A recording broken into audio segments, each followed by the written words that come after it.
সরকারের বাজেটের অভাব থাকতে পারে, তার দ্বারা তো সরকার আমাদের মেডিকেল বন্ধ করে আমাদেরকে হেনস্থা করতে পারে না। মানে মানযুক্ত মেডিকেল বলতে একটি বড় দালান থাকলে যে সেটা মানযুক্ত হয়ে যাচ্ছে তা তো না। গতকালকেই আমাদের থার্ড প্রফের রেজাল্ট দেওয়া হয়েছে, সেখানে নওগাঁ মেডিকেল রাজশাহী মেডিকেল ইউনিভার্সিটির আন্ডারে 23টি মেডিকেলের মধ্যে প্রথম স্থান অধিকার করেছে।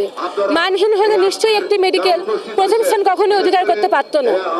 আমরা আশা করি যে সরকার রেজাল্টের ভিত্তিতে মানহীন নাকি মানযুক্ত সেই মানদণ্ড নির্বাচন করবে।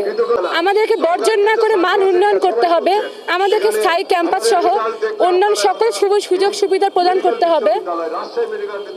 মেডিকেল কলেজ বন্ধ না করে আমরা চাই অতি সত্বর অন্য মেডিকেলগুলোর মতো যথাযথ ল্যাব সুবিধা, পর্যাপ্ত টিচার সুবিধা, ক্যান্টিন সহ অন্যান্য যত রকমের সুবিধা আমাদের উন্নয়নের জন্য প্রয়োজন সেগুলো যেন সরকার বাস্তবায়ন করেনি।